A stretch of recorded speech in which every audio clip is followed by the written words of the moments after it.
जैसे बोला है, अनेकों से ज्ञान सुना तो व्यभिचारी ज्ञान हो जाएगा।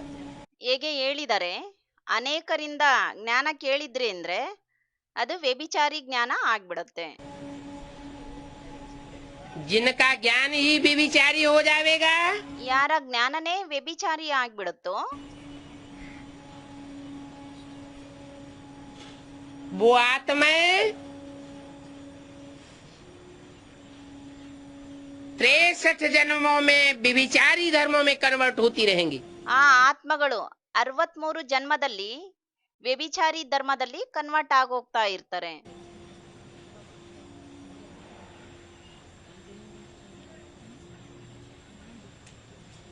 बाप तो कहते हैं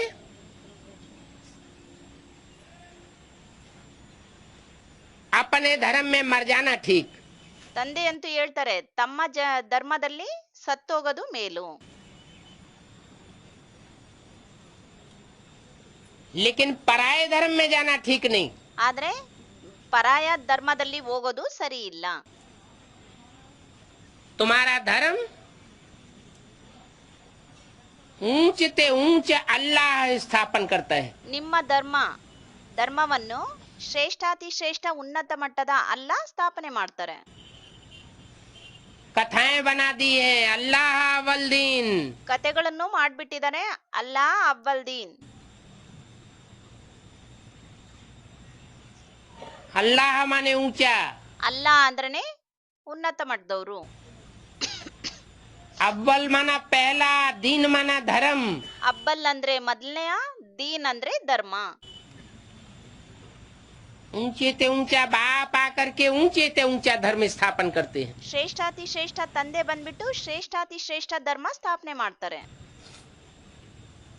जो उस ऊंचे ते ऊंचे बाप को पहचान करके ಯಾರು ಆ ಶ್ರೇಷ್ಠಾತಿ ಶ್ರೇಷ್ಠ ತಂದೆಯನ್ನ ಗುರುತಿಡ್ಬಿಟ್ಟು पुरुषार्थी जीवन में कभी भूलते नहीं, ಅವರು ಯಾರು ಪುರುಷಾರ್ಥಿ ಜೀವನದಲ್ಲಿ ಯಾವತ್ತೂ ಮರೆಯೋದೇ ಇಲ್ಲ, अपने पुरुषार्थी जीवन में किसी और को बाप नहीं बनाते। ಮತ್ತು ತಮ್ಮ ಪುರುಷಾರ್ಥಿ ಜೀವನದಲ್ಲಿ ಬೇರೆ ಯಾರನ್ನು ಸಹ ತಂದೆಯನ್ನಾಗಿ ಮಾಡ್ಕೊಳೋದಿಲ್ಲ. बाप को कभी धोखा नहीं देते, ತಂದೆಗೆ ಯಾವತ್ತೂ ಮೋಸ ಮಾಡೋದಿಲ್ಲ. वो बच्चे द्वापर युग से ಆ ಮಕ್ಕಳು ದ್ವಾಪರ ಯುಗದಿಂದ जीते जी शरीर भले छोड़ते रहे, ಜೀವನದಲ್ಲಿದ್ದು ಬಲೆ ಶರೀರ ಬಿಡ್ತಾ ಇರ್ತಾರೆ. लेकिन दूसरे धर्म में कन्वर्ट होने वाले ಆದ್ರೆ ಬೇರೆ ಧರ್ಮದಲ್ಲಿ ಕನ್ವರ್ಟ್ ಆಗುವಂತವ್ರು नहीं बनेंगे। ಆಗೋದಿಲ್ಲ. जो बाप को धोखा नहीं देंगे ಯಾರು ತಂದೆಗೆ ಮೋಸ ಮಾಡೋದಿಲ್ವೋ वो दुनिया में किसी को भी धोखा नहीं देंगे। ಅವರು ಪ್ರಪಂಚದಲ್ಲಿ ಯಾರಿಗೂ ಮೋಸ ಮಾಡೋದಿಲ್ಲ. उनके अंदर धोखेबाजी का संस्कार ही नहीं होता। ಅವರೊಳಗಡೆ ಮೋಸ ಮಾಡುವಂತ ಸಂಸ್ಕಾರನೇ ಇರೋದಿಲ್ಲ. और जो यहाँ संगम युग में बाप को धोखा दे देते हैं, ಇಲ್ಲಿ ಯಾರು ಸಂಗಮ ಯುಗದಲ್ಲಿ ತಂದೆಗೆ ಮೋಸ ಮಾಡ್ಬಿಡ್ತಾರೆ, और धर्म पिताओं के या उनके फॉलोअर्स के प्रभाव में आ जाते हैं, ಬೇರೆ ಬೇರೆ ಧರ್ಮ ಪಿತರ ಮತ್ತು ಅವರ ಫಾಲೋವರ್ಸ್ ಗಳ ಪ್ರಭಾವದಲ್ಲಿ ಬಂದ್ಬಿಡ್ತಾರೆ. वो यहाँ सुप्रीम सोल बाप को ही धोखा देते हैं। ಯಾರು ಇಲ್ಲಿ ಸುಪ್ರೀಂ ಸೋಲ್ ತಂದೆಗೆನೆ ಮೋಸ ಮಾಡ್ತಾರೆ, ऐसे नहीं, ಆ ರೀತಿ ಅಲ್ಲ, अपने संगी साथियों को भी धोखा देते हैं, ಮತ್ತು ತಮ್ಮ ಸಂಗಿ ಜೊತೆಗಾರರಿಗೂ ಸಹ ಮೋಸ ಮಾಡ್ತಾರೆ. खुद भी नीचे गिरते और संगी साथियों को भी नीचे गिराते हैं। ಸ್ವಯಂವೂ ಸಹ ಕೆಳಗಡೆ ಬೀಳ್ತಾರೆ ಮತ್ತು ಜೊತೆಗಾರರು ಯಾರಿರ್ತಾರೆ ಸಹಪಾಠಿಗಳು ಅವ್ರನ್ನೂ ಸಹ ಕೆಳಗಡೆ ಬೀಳಿಸ್ತಾರೆ. जैसी संगम युग में शूटिंग होती है ಯಾವ ರೀತಿ ಸಂಗಮ ಯುಗದಲ್ಲಿ ಶೂಟಿಂಗ್ ಆಗುತ್ತೆ वैसा ही ड्रामा बन जाता है। ಅದೇ ರೀತಿ ಡ್ರಾಮಾನು ಆಗ್ಬಿಡುತ್ತೆ. और एक जन्म का ड्रामा नहीं बनता, ಕೇವಲ ಒಂದು ಜನ್ಮದ್ದು ಡ್ರಾಮಾ ಆಗೋದಿಲ್ಲ. जन्म जन्मांतर का ऐसा धोखेबाजी का उनका ड्रामा बनता रहता है। ಜನ್ಮ ಜನ್ಮಾಂತರದ್ದು ಸಹ ಅವರು ಮೋಸ ಮಾಡುವಂತದ್ದು ಡ್ರಾಮಾ ಆದಲ್ಲಿ ಆಗ್ಬಿಡುತ್ತೆ.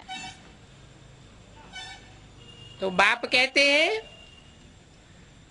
तुम अपने 84 जन्मों को अब जान चुके हो।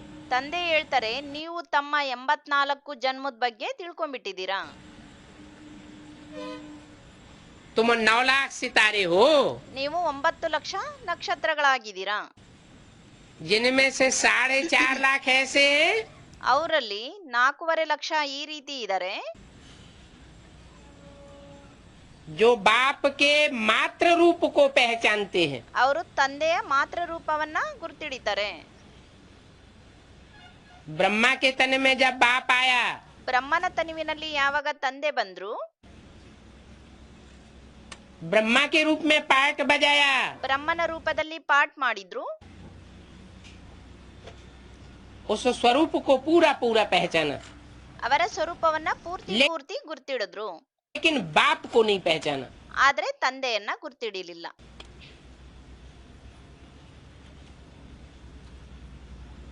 ब्रह्माचारी बन करके रहे। ಬ್ರಹ್ಮಚಾರಿ ಆಗಿದ್ರು. जो ब्रह्मा ने आचरण किया ಏನ್ ಬ್ರಹ್ಮ ಆಚರಣೆ ಮಾಡಿದ್ರು वो ही आचरण किया। ಅದನ್ನೇ ಆಚರಣೆ ಮಾಡಿದ್ರು. ऐसी आत्माएं इसी जन्म में ಇಂಥ ಆತ್ಮಗಳು ಇದೇ ಜನ್ಮದಲ್ಲಿ ब्रह्मा सो विष्णु जैसी बन जाती हैं। ಬ್ರಹ್ಮಾಸೋ ವಿಷ್ಣು ತರ ಆಗ್ಬಿಡ್ತಾರೆ. जैसे विष्णु देवता है, ಹೇಗೆ ವಿಷ್ಣು ದೇವತಾ ಇದ್ದಾರೆ, ऐसे वो ब्रह्मा के बच्चे ब्राह्मण देवता ಅದೇ ರೀತಿ ಆ ಬ್ರಹ್ಮನ ಮಕ್ಕಳು ಬ್ರಾಹ್ಮಣ ದೇವತಾ संपूर्ण देवता इसी जन्म में बनते हैं। ಸಂಪೂರ್ಣ ದೇವತಾ ಇದೇ ಜನ್ಮದಲ್ಲಾಗ್ತಾರೆ.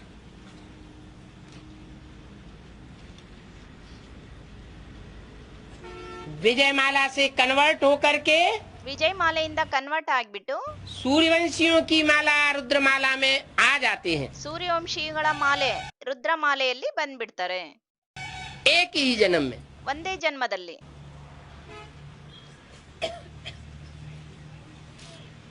और 4.5 लाख ऐसे हैं ಮತ್ತು 4.5 ಲಕ್ಷ ಈ ರೀತಿ ಇದ್ದಾರೆ, जो माता से उतनी पालना नहीं ले पाते। ಅವರು ಮಾತೆಯಿಂದ ಅಷ್ಟು ಪಾಲನೆ ಪಡೆಯೋದಿಕ್ಕೆ ಆಗೋದಿಲ್ಲ. लेकिन बाप से प्रैक्टिकल में रूप में पालना लेते हैं। ಆದ್ರೆ ತಂದೆಯಿಂದ ಪ್ರಾಕ್ಟಿಕಲ್ ರೂಪದಲ್ಲಿ ಪಾಲನೆ ಪಡ್ಕೊಳ್ತಾರೆ. ब्रह्मा माता उस बाप में ಬ್ರಹ್ಮ ಮಾತೆ ಆ ತಂದೆಯಲ್ಲಿ प्रवेश करके पाठ बजाती है। ಪ್ರವೇಶ ಮಾಡಿ ಪಾಠ ಮಾಡ್ತಾರೆ. तो माता पिता दोनों की पालना लेने वाले बन जाते हैं। ಮಾತ್ ಪಿತಾ ಅಂದ್ರೆ ತಾಯಿ ತಂದೆ ಇಬ್ಬರ ಪಾಲನೆ ಪಡ್ಕೊಳ್ಳುವಂತವ್ರು ಆಗ್ಬಿಡ್ತಾರೆ. इसको भारतीय परंपरा में चित्रण दिया है अर्धनारीश्वर का रूप। ಇದ್ರದೇ ಭಾರತೀಯ ಪರಂಪರೆಯಲ್ಲಿ ಚಿತ್ರವನ್ನ ಕೊಟ್ಟಿದ್ದಾರೆ, ಅರ್ಧನಾರೇಶ್ವರ ರೂಪ. चोला एक ही है परंतु डबल पार्टधारी है। ಶರೀರ ಅಂತೂ ಒಂದೇ ಆಗಿರುತ್ತೆ, ಆದ್ರೆ ಡಬಲ್ ಪಾಡ್ದಾರಿ ಆಗಿರ್ತಾರೆ.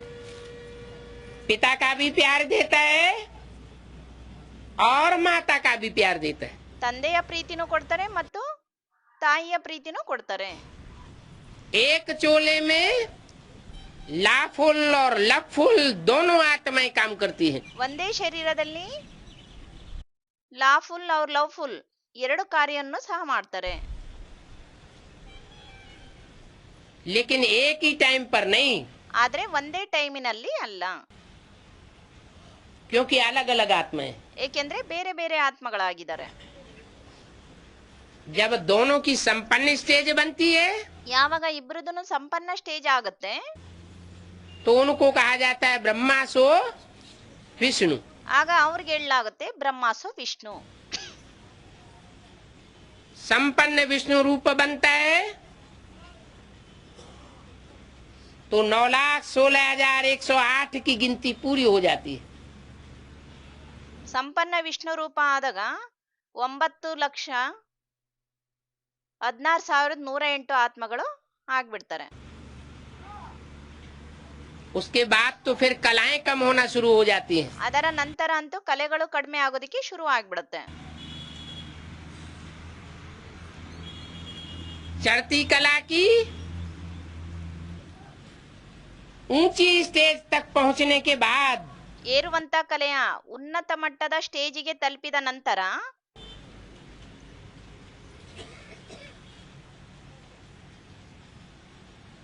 आत्माएं नीचे उतरना शुरू करती है। ಆತ್ಮಗಳು ಕೆಳಗಡೆ ಇಳಿಯೋದಕ್ಕೆ ಶುರು ಮಾಡ್ತಾರೆ. नीचे क्यों उतरती है? ಕೆಳಗಡೆ ಏನಕ್ಕೆ ಇಳಿತಾರೆ? क्योंकि ज्यादा तादाद वाली 16.5 कला संपूर्ण आत्माएं ऊपर से नीचे उतरती हैं। ಏಕೆಂದ್ರೆ ಜಾಸ್ತಿ ಸಂಖ್ಯೆಯಲ್ಲಿ 15 ಕಲೆ ಉಳ್ಳ ಆತ್ಮಗಳು ಮೇಲಿಂದ ಕೆಳಗಡೆ ಇಳಿತಾರೆ.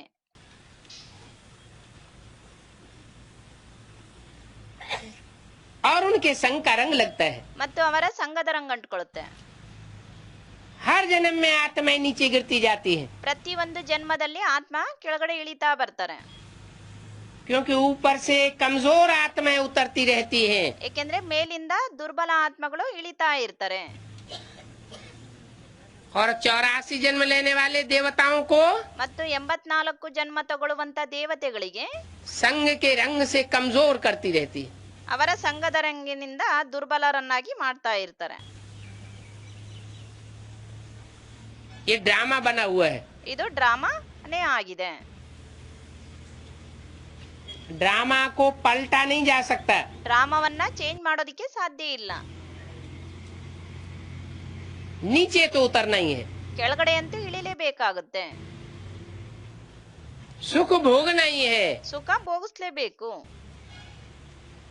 सुख भोगने से आत्मा की शक्ति क्षीण होती है। ಸುಖ ಭೋಗಿಸೋದ್ರಿಂದ ಆತ್ಮದ ಶಕ್ತಿ ಕ್ಷೀಣ ಆಗುತ್ತೆ.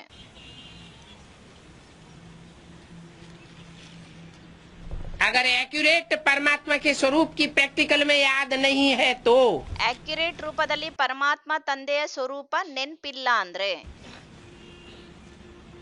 तो 4 युगों में तो परमात्मा का स्वरूप ನಾಲ್ಕು याद ही नहीं रहता। 4 ಯುಗದಲ್ಲಂತೂ ಪರಮಾತ್ಮನ ಸ್ವರೂಪ ನೆನ್ಪೇ ಇರೋದಿಲ್ಲ. ये संगम युग ही है, पुरुषोत्तम संगम युग। ಇದು ಸಂಗಮ ಯುಗನೇ ಆಗಿದೆ, ಪುರುಷೋತ್ತಮ ಸಂಗಮ ಯುಗ, आस्पीशियस युग, ಕಲ್ಯಾಣಕಾರಿ ಯುಗ. जिसमें हर आत्मा को ಅದರಲ್ಲಿ ಪ್ರತಿಯೊಂದು ಆತ್ಮ चाहे तो ये छूट मिली हुई है ಅವುಗಳಿಗೆ ಈ ಫ್ರೀ ಸಿಕ್ಕಿದೆ कि परमात्मा बाप को अच्छी रीति पहचान करके ಅವರು ಪರಮಾತ್ಮ ತಂದೆಯನ್ನ ಚೆನ್ನಾಗಿ ತಿಳ್ಕೊಂಡ್ಬಿಟ್ಟು उसके संग के रंग में आकर के ಅವರ ಸಂಘದ ರಂಗಿನಲ್ಲಿ ಬಂದು पूरी पावर भरे। ಪೂರ್ತಿ ಪವರ್ ಅನ್ನ ತುಂಬಿಕೊಳ್ಳುವಂತದ್ದು ಚಾನ್ಸ್ ಸಿಕ್ಕಿದೆ. बाकी और कोई जन्म नहीं है ಆದ್ರೆ ಇನ್ಯಾವುದೇ ಜನ್ಮ ಈ ರೀತಿ ಇಲ್ಲ जिसमें आत्मा पावरफुल बने, ಅದರಲ್ಲಿ ಆತ್ಮ ಪವರ್ಫುಲ್ ಆಗೋದಿಕ್ಕೆ, ऊंची उठे। अभी बाप कहते हैं ಅಂದ್ರೆ ಉನ್ನತ ಮಟ್ಟದಲ್ಲಿ ಹೋಗೋದಿಕ್ಕೆ. ಈಗ ತಂದೆ ಹೇಳ್ತಾರೆ, तुम बच्चों की आत्मा श्रेष्ठ पार्टधारी है। ನೀವು ಮಕ್ಕಳ ಆತ್ಮ ಶ್ರೇಷ್ಠ ಪಾಠಧಾರಿಯಾಗಿದೆ. जब दुनिया में विनाश बरपा होगा, चारों तरफ हाहाकार होगा, ಯಾವಾಗ ಪ್ರಪಂಚದಲ್ಲಿ ವಿನಾಶದ ಒಂದು ವಾತಾವರಣ ಹರಡಿರುತ್ತೆ, 4 ಕಡೆ ತುಂಬಾ ಧ್ವನಿ ಹರಡ್ತಾ ಇರುತ್ತೆ, उस समय तुम 9 लाख सितारे सारे संसार में रोशनी फैलावेंगे। ಆ ಸಮಯದಲ್ಲಿ ನೀವು 9 ಲಕ್ಷ ನಕ್ಷತ್ರಗಳು ಇಡೀ ಪ್ರಪಂಚದಲ್ಲಿ ಪ್ರಕಾಶ ಹರಡ್ತೀರಾ. तुमको कोई तकलीफ नहीं महसूस होगी। ಆ ಸಮಯದಲ್ಲಿ ನಿಮಗೆ ಯಾವುದೇ ಪ್ರಕಾರದ ತೊಂದರೆ ಅನುಭವ ಆಗಲ್ಲ.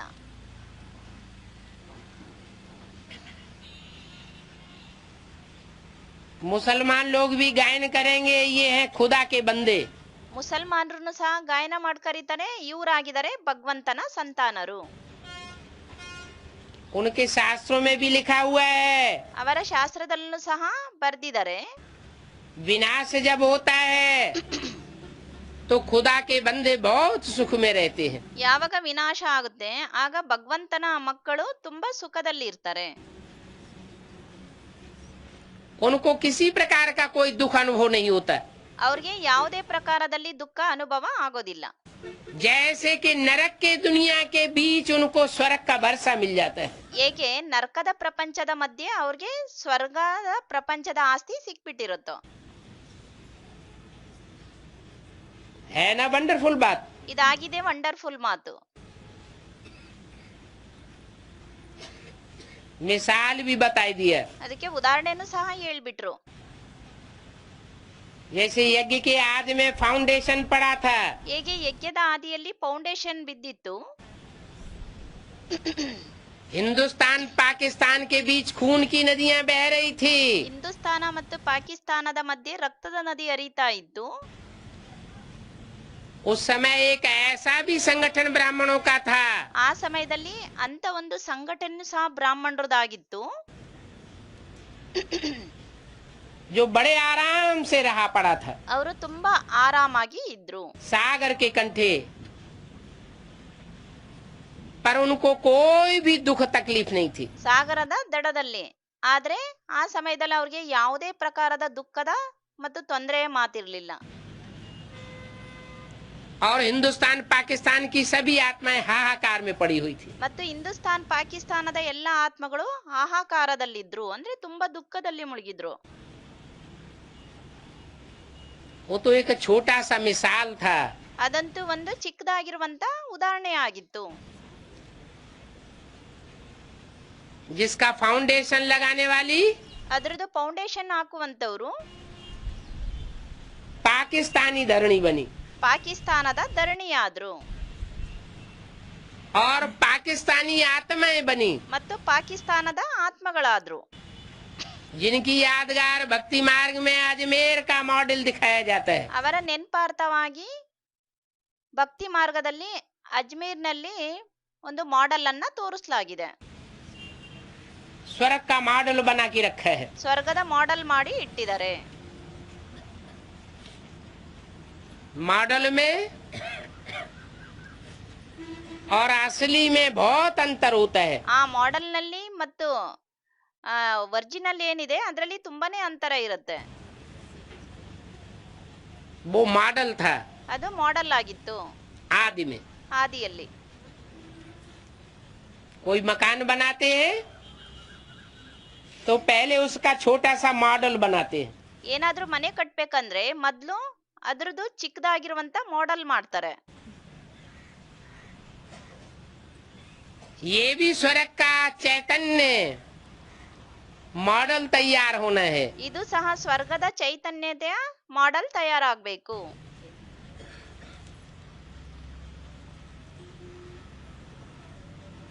उस चैतन्य मॉडल में ಆ ಚೈತನ್ಯ ಮಾಡೆಲ್ ನಲ್ಲಿ संपन्नता की स्टेज में ಸಂಪನ್ನತೆಯ ಸ್ಟೇಜಿನಲ್ಲಿ 9 लाख आत्माएं जीवित अवस्था में होंगी। 9 ಲಕ್ಷ ಆತ್ಮಗಳು ಜೀವಿತ ಸ್ಟೇಜಿನಲ್ಲಿ ಇರ್ತಾರೆ. आखिरी विनाश की विभीषिका होगी, ಲಾಸ್ಟಿನ ಒಂದು ವಿನಾಶದ ಒಂದು ವಾತಾವರಣ ಹರಡಿರುತ್ತೆ. जो बताया 5-7 रोज के अंदर सारी दुनिया का खेल खलास हो जाएगा। ಹೇಳಿದರೆ 5-7 ದಿನದ ಒಳಗಡೆ ಇಡೀ ಪ್ರಪಂಚದ ಆಟನೇ ಸಮಾಪ್ತಿ ಆಗೋಗುತ್ತೆ. उस विनाश की विभीषिका में भी ಆ ವಿನಾಶದ ಭಯಂಕರ ಪರಿಸ್ಥಿತಿಯಲ್ಲೂ ಸಹ वो 9 लाख आत्माएं ಆ 9 ಲಕ್ಷ ಆತ್ಮಗಳು बड़े आराम से रहेंगी। ತುಂಬಾ ಆರಾಮಾಗಿ ಇರ್ತಾರೆ. ट्रांसफर हो जाएंगी इस नरक की दुनिया से स्वर्ग की दुनिया के बीच। ಟ್ರಾನ್ಸ್ಫರ್ ಆಗ್ಬಿಡ್ತಾರೆ ಈ ನರಕದ ಪ್ರಪಂಚದ ಇಂದ ಸ್ವರ್ಗದ ಪ್ರಪಂಚಕ್ಕೆ.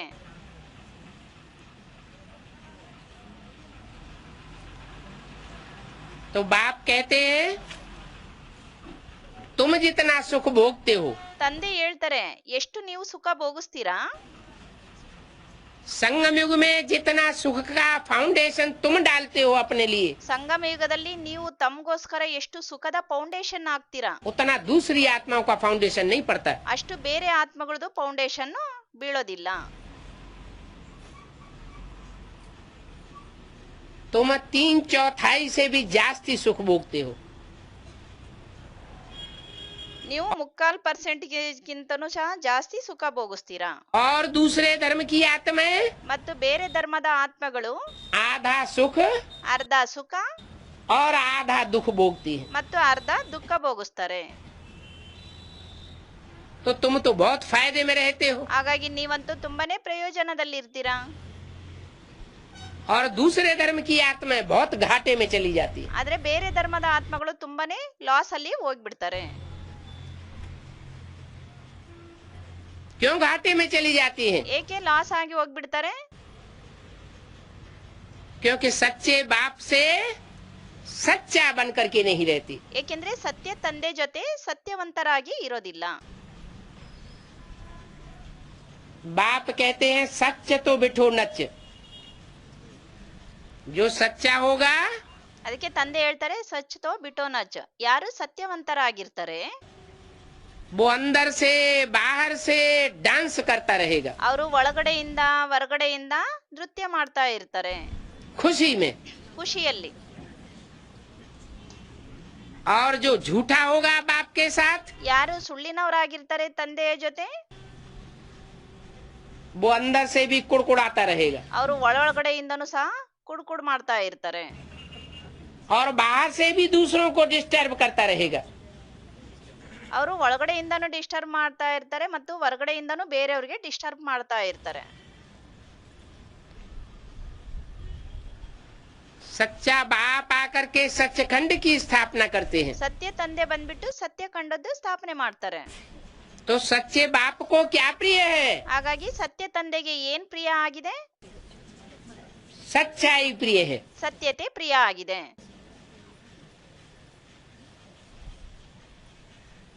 ये सच्चाई के भी संस्कार ಈ ಸತ್ಯತೆದು ಸಹ ಸಂಸ್ಕಾರ जन्म जन्मांतर के संस्कार हैं। ಜನ್ಮ ಜನ್ಮಾಂತರದ ಸಂಸ್ಕಾರ ಆಗಿದೆ. दूसरे धर्म की आत्माएं जो पक्की होती हैं अपने धर्म की, ಬೇರೆ ಧರ್ಮದ ಆತ್ಮಗಳು ಯಾರು ತಮ್ಮ ಧರ್ಮದಲ್ಲಿ ಪಕ್ಕ ಆಗಿರ್ತಾರೆ उनमें वो सच्चाई नहीं देखने में आएगी। ಅವರಲ್ಲಿ ಆ ಸತ್ಯತೆ ನೋಡೋದಿಕ್ಕೆ ಕಾಣಿಸೋದಿಲ್ಲ.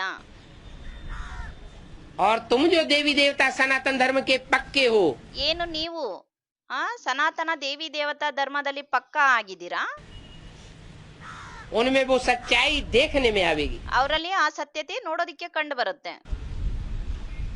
खुद भी अनुभव करेंगे और दूसरे भी अनुभव करेंगे। ಸ್ವಯಂ ಸಹ ಅನುಭವ ಮಾಡ್ತಾರೆ ಮತ್ತು ಬೇರೆಯವರು ಅನುಭವ ಮಾಡ್ತಾರೆ. तो ऐसे सच्चे बच्चे सच्चे बाप के साथ मिलकर के ಇಂಥ ಸತ್ಯ ಮಕ್ಕಳು ಸತ್ಯ ತಂದೆಯ ಜೊತೆ ಸೇರಿ स्वभाव संस्कार से एक हो जाते हैं। ಸ್ವಭಾವ ಸಂಸ್ಕಾರದಿಂದ ಒಂದಾಗ್ಬಿಡ್ತಾರೆ. कैसी स्टेज प्राप्त करते हैं? ಯಾವ ಸ್ಟೇಜ್ ಪ್ರಾಪ್ತಿ ಮಾಡ್ಕೊಳ್ತಾರೆ? निराकारी, निर्विकारी और निरहंकारी। ನಿರಾಕಾರಿ, ನಿರ್ವಿಕಾರಿ ಮತ್ತು ನಿರಹಂಕಾರಿ. जैसा बाप वैसे बच्चे बन जाते हैं। ಯಾವ ರೀತಿ ತಂದೆ ಅದೇ ರೀತಿ ಮಕ್ಕಳು ಆಗ್ಬಿಡ್ತಾರೆ. और संपन्नता की स्टेज को प्राप्त करते हैं। ಆಗ ಸಂಪನ್ನತೆಯ ಸ್ಟೇಜ್ ಅನ್ನ ಪ್ರಾಪ್ತಿ ಮಾಡ್ಕೊಳ್ತಾರೆ. तो देखो तुम्हारी आत्माओं का कितना वंडर है। ನೋಡಿ ನಿಮ್ಮ ಆತ್ಮಗಳದ್ದು ಎಷ್ಟೊಂದು ವಂಡರ್ ಆಗಿದೆ. तुम ऑलराउंड पार्ट बजाने वाली आत्मा हो ना। ನೀವು ಆಲ್ ರೌಂಡ್ ಪಾರ್ಟ್ ಮಾಡುವಂತ ಆತ್ಮಗಳಾಗಿದ್ದೀರಲ್ವಾ. नाटक में कोई का शुरू से पार्ट होता है, ಕೆಲವ್ರದ್ದು ನಾಟಕದಲ್ಲಿ ಶುರುವಿಂದನೇ ಪಾರ್ಟ್ ಇರುತ್ತೆ, कोई का बीच से होता है, ಕೆಲವ್ರದ್ದು ಮಧ್ಯದಿಂದ ಆಗಿರುತ್ತೆ, कोई का पिछाड़ी में पार्ट होता है। ಕೆಲವ್ರದ್ದು ಲಾಸ್ಟ್ ಅಲ್ಲಿ ಪಾರ್ಟ್ ಆಗಿರುತ್ತೆ.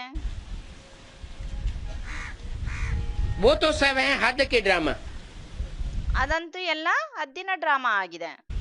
और ये है बेहद का ड्रामा। ಮತ್ತು ಇದಾಗಿದೆ ಬೇಹದ್ದಿನ ಡ್ರಾಮಾ. बेहद के ड्रामा में वही पार्ट चलता है। ಬೇಹದ್ದಿನ ಡ್ರಾಮಾದಲ್ಲಿ ಅದೇ ಪಾರ್ಟ್ ನಡೆಯುತ್ತೆ.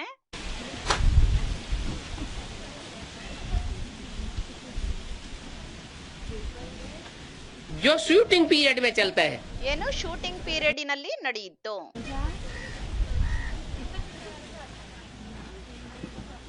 यहाँ शूटिंग पीरियड में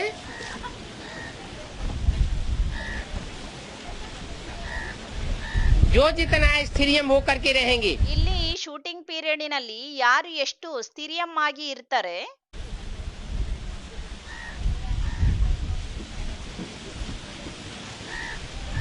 उतने वहां भी स्थिरियम होकर के रहेंगे।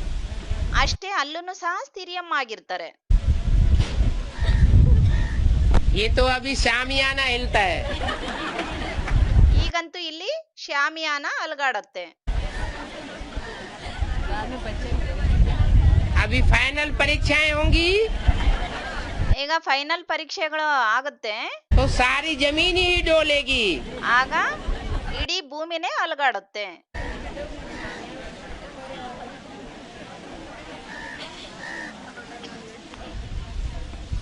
जिनकी आत्मा ने पावर भरी होगी, ಯಾವ ಆತ್ಮದಲ್ಲಿ ಪಾವರ್ ತುಂಬಿಕೊಂಡಿರ್ತಾರೋ वो स्थिरियम रह के दिखाएंगी। ಅವರೇ ಸ್ಥಿರಿಯಂ ಆಗಿ ತೋರಿಸ್ತಾರೆ। तो ये जो हद के ड्रामा निकले हैं, ಇದು ಈ ಹದ್ದಿನ ಡ್ರಾಮಾಗಳು ಬಂದಿದೆ, सो भी अभी संगम युग से निकले हैं। ಅದನ್ನು ಸಹ ಈ ಸಂಗಮ ಯುಗದಿಂದನೇ ಬಂದಿದೆ। जो भी हद की ड्रामाबाजी देखने जाते हैं, ಏನೆಲ್ಲ ಹದ್ದಿನ ಡ್ರಾಮಾ ಬಾಜಿಯನ್ನ ನೋಡೋದಕ್ಕೆ ಹೋಗ್ತಾರೆ, चाहे वो फिल्म हो, चाहे ड्रामा या नाटक हो, ಅದು ಫಿಲಂ ಆಗಿರ್ಬೋದು ಅಥವಾ ಡ್ರಾಮಾ ನಾಟಕ ಆಗಿರ್ಬೋದು। अभी संगम युग में ये सब बाप को समझाना पड़ता है। ಇದೆಲ್ಲದನ್ನು ಸಹ ಈ ಸಂಗಮ ಯುಗದಲ್ಲಿ ತಂದೆ ತಿಳಿಸ್ಬೇಕಾಗುತ್ತೆ। अभी देखो 50-60 वर्षों के अंदर कितनी इन्वेंशन निकली है। ಈಗ ನೋಡಿ 50-60 ವರ್ಷದ ಒಳಗಡೆ ಎಷ್ಟೊಂದು ಇನ್ವೆನ್ಷನ್ ಬಂದಿದೆ। सन 67 की वाणी है। ಇದು 1967ರ ವಾಣಿಯಾಗಿದೆ। 50-60 वर्षों के अंदर इतनी जास्ती इन्वेंशन क्यों निकली? 50-60 ವರ್ಷದ ಒಳಗಡೆ ಇಷ್ಟೊಂದು ಜಾಸ್ತಿ ಇನ್ವೆನ್ಷನ್ ಏನಕ್ಕೆ ಬಂತು? क्योंकि बाप इन 50-60 वर्षों के अंदर ही सृष्टि पर आकर के कार्य करता है। ಏಕೆಂದ್ರೆ ತಂದೆ ಈ ಸೃಷ್ಟಿಯಲ್ಲಿ 50-60 ವರ್ಷದ ಒಳಗಡೆನೆ ಬಂದು ಕಾರ್ಯ ಮಾಡ್ತಾರೆ। बुद्धिमानों की बुद्धि है, ಬುದ್ಧಿವಂತರಿಗೂ ಬುದ್ಧಿವಂತರಾಗಿದ್ದಾರೆ। वो जब इस सृष्टि पर आता है ಯಾವಾಗ ಅವರು ಈ ಸೃಷ್ಟಿಯಲ್ಲಿ ಬರ್ತಾರೆ, तो बुद्धियों को प्रेरित कर देता है। ಆಗ ಬುದ್ಧಿಗಳಿಗೆ ಪ್ರೇರಣೆ ಕೊಡ್ತಾರೆ। किनकी बुद्धियों को प्रेरित करता है? ಯಾರ ಬುದ್ಧಿಗಳಿಗೆ ಪ್ರೇರಣೆ ಮಾಡ್ತಾರೆ? तुम बच्चे तो डायरेक्ट बाप से पढ़ाई पढ़ते हो। ನೀವು ಮಕ್ಕಳಂತೂ ಡೈರೆಕ್ಟ್ ತಂದೆ ಜೊತೆ ಓದನ್ನ ಓದ್ತೀರಾ। तुम्हारी बुद्धि को प्रेरणा देने की बात नहीं है। ನೀವು ಮಕ್ಕಳ ಬುದ್ಧಿಗೆ ಪ್ರೇರಣೆ ಕೊಡುವಂತ ಮಾತಿಲ್ಲ।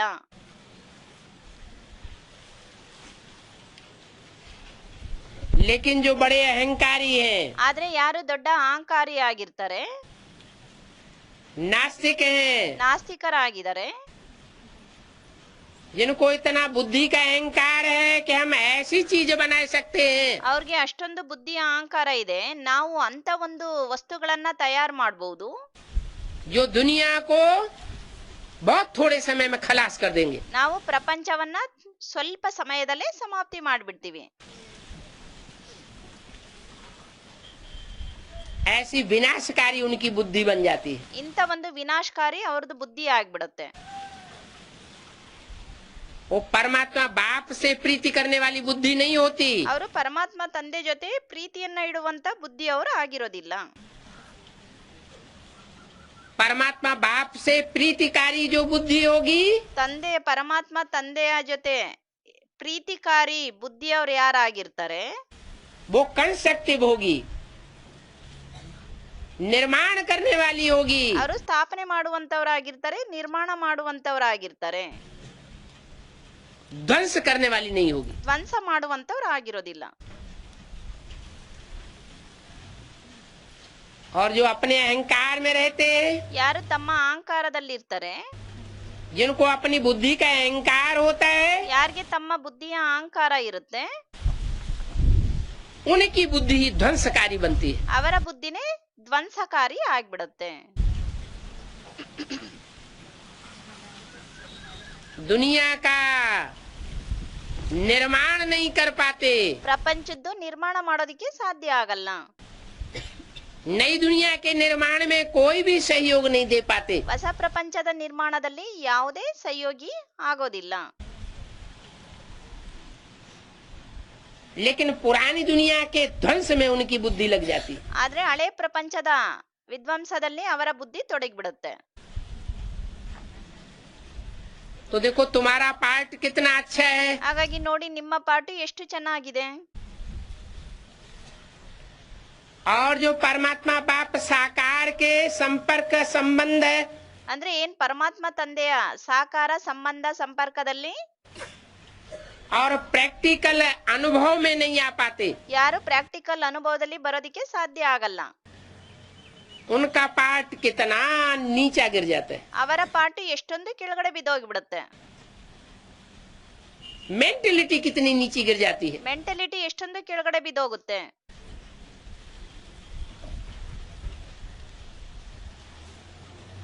तो 50-60 वर्षों के अंदर उन्होंने ये ಹಾಗಾಗಿ ಅವರು 50-60 ವರ್ಷದ ಒಳಗಡೆ ಅವರು इन्वेंशन निकाली है। ಇನ್ವೆನ್ಷನ್ ತೆಗೆದ್ರು ಅಂದ್ರೆ ಕಂಡಿಡಿದ್ರು.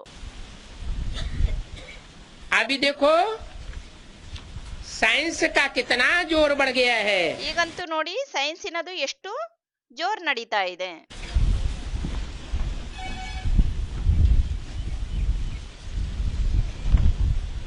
जितना जितना साइंस का जोर बढ़ता जाता है, ಎಷ್ಟೆಷ್ಟು ಸೈನ್ಸಿನ ಜೋರು ವೃದ್ಧಿ ಆಗ್ತಾ ಹೋಗುತ್ತೆ, तुम बच्चों में भी नंबरवार साइलेंस का जोर बढ़ना चाहिए। ನೀವು ಮಕ್ಕಳಲ್ಲೂ ನಂಬರ್ ವಾರ್ ಮಕ್ಕಳಲ್ಲೂ ಸಹ ಸೈಲೆನ್ಸಿನ ಒಂದು ವೃದ್ಧಿ ಆಗ್ಬೇಕು.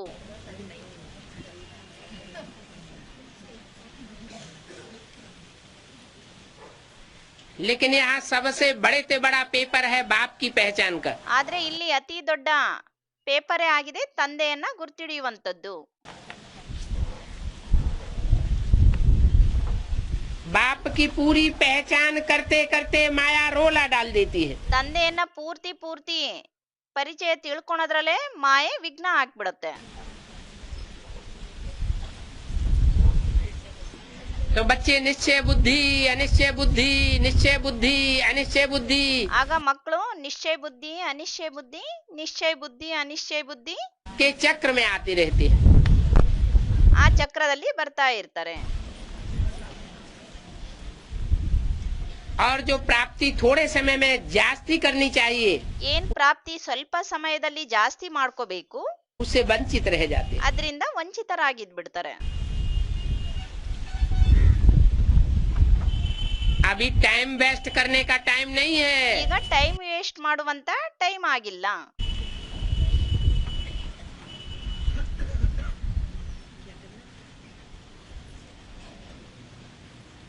कोई जज होते हैं फैसला करने में सारी जिंदगी लगाए देते हैं, ಕೆಲವರು ಜಡ್ಜ್ ಇರ್ತಾರೆ, ಅವ್ರ ನಿರ್ಣಯ ತಗೊಳೋದ್ರಲ್ಲಿ ಇಡೀ ಜೀವನನೇ ಕಳೆದು ಬಿಡ್ತಾರೆ. और फैसला नहीं कर पाते। ನಿರ್ಣಯ ತಗೊಳೋದಕ್ಕೆ ಸಾಧ್ಯ ಆಗಲ್ಲ. 10-20 वर्षों के बाद 10-20 ವರ್ಷಗಳ ನಂತರ फैसला झूठा दे देते हैं। ನಿರ್ಣಯ ಸುಳ್ಳಿನದು ಕೊಟ್ಬಿಡ್ತಾರೆ. बाप कहते हैं तुम सब बच्चे जज हो, ಅದಕ್ಕೆ ತಂದೆ ಹೇಳ್ತಾರೆ ನೀವೆಲ್ಲಾ ಮಕ್ಕಳು ಜಡ್ಜ್ ಆಗಿದ್ದೀರಾ, जज करो। ಜಡ್ಜ್ ಮಾಡಿ. कि ऊंच ते ऊंच बाप कौन है। ಶ್ರೇಷ್ಠ ಅತಿ ಶ್ರೇಷ್ಠ ತಂದೆ ಯಾರಾಗಿದ್ದಾರೆ.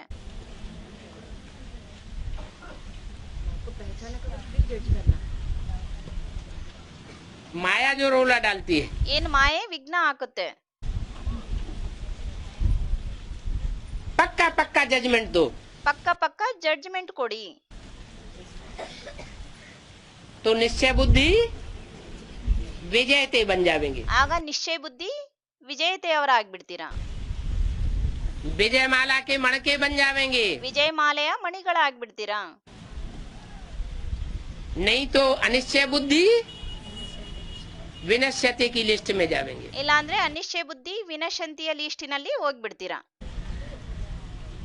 कोई आत्मा का विनाश नहीं होगा, ಯಾವುದೇ ಆತ್ಮದ್ದು ವಿನಾಶ ಆಗಲ್ಲ. शरीर का विनाश नहीं होगा. ಶರೀರದ್ದು ವಿನಾಶ ಆಗೋದಿಲ್ಲ. किसका विनाश होगा? ಯಾರ್ದು ವಿನಾಶ ಆಗುತ್ತೆ? पद का विनाश हो जाएगा. ಏಂದ್ರದ್ದು ವಿನಾಶ ಆಗುತ್ತೆ? ಪದವಿದು ವಿನಾಶ ಆಗುತ್ತೆ. ऊंचते ऊंच माला में से नीचते नीच माला में गिरेंगे. ಶ್ರೇಷ್ಠಾತಿ ಶ್ರೇಷ್ಠ ಮಾಲೆಯಿಂದ ಕೆಳಮಟ್ಟದ ಮಾಲೆಯಲ್ಲಿ ಬಿದ್ದ್ಬಿಡ್ತೀರಾ. ऊंचते ऊंच माला कौन सी है? ಶ್ರೇಷ್ಠಾತಿ ಶ್ರೇಷ್ಠ ಮಾಲೆ ಯಾವ್ದಾಗಿದೆ? रुद्रमाला में भी ऊंच माला कौन सी है? ರುದ್ರಮಾಲೆಯಲ್ಲೂ ಸಹ ಉನ್ನತ ಮಟ್ಟದ ಮಾಲೆ ಯಾವ್ದಾಗಿದೆ? 8 मणके 8 ಮಣಿಗಳು जो त्रिनेत्री बाप के सर के ऊपर रखी होती है. ತ್ರಿನೇತ್ರಿ ತಂದೆಯ ತಲೆ ಮೇಲೆ ಇಡ್ಲಾಗಿರುತ್ತೆ.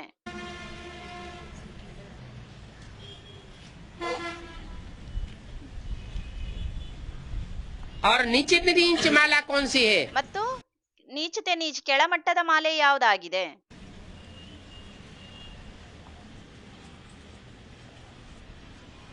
वो भी रुद्रमाला है. ಅದನ್ನು ಸಹ ರುದ್ರಮಾಲೆ ಆಗಿದೆ. और ये भी रुद्रमाला है. ಮತ್ತು ಇದನ್ನು ಸಹ ರುದ್ರಮಾಲೆ ಆಗಿದೆ. छोटी थी छोटी ऊंचते ऊंच रुद्रमाला है 8 की. ಚಿಕ್ಕದೇ ತುಂಬಾ ಚಿಕ್ಕದಾಗಿರುವಂತದ್ದು ರುದ್ರಮಾಲೆಯ ಮಣಿನೇ ಆಗಿದೆ. 8ದು ಮಾಲೆ ಆಗಿದೆ. 8ದು 8 रुद्राक्ष के मणके ऊंचते ऊंच. 8 ರುದ್ರಾಕ್ಷಿಯ ಮಣಿಗಳೇ ಶ್ರೇಷ್ಠಾತಿ ಶ್ರೇಷ್ಠ ಉನ್ನತ ಮಟ್ಟದವರು. असल सूर्यवंशी. ಅವರೇ ನಿಜವಾದ ಸೂರ್ಯವಂಶಿ. और नीचते नीचे रुद्रमाला है 500-700 करोड़ की. ಮತ್ತು ತುಂಬಾ ಕೆಳಮಟ್ಟದ ರುದ್ರಮಾಲೆನೇ ಆಗಿದೆ 500-700 ಕೋಟಿ.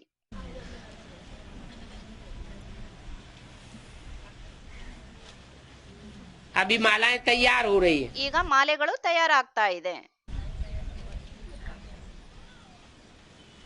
सारी दुनिया को संदेश मिलना है. ಇಡೀ ಪ್ರಪಂಚಕ್ಕೆ ಸಂದೇಶ ಸಿಗಬೇಕು.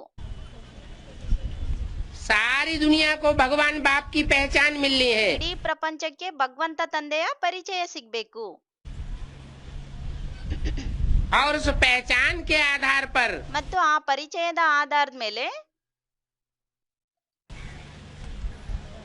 नंबरवार प्राप्ति करेंगे. ನಂಬರ್ ವಾರ್ ಪ್ರಾಪ್ತಿ ಮಾಡ್ಕೊಳ್ತಾರೆ.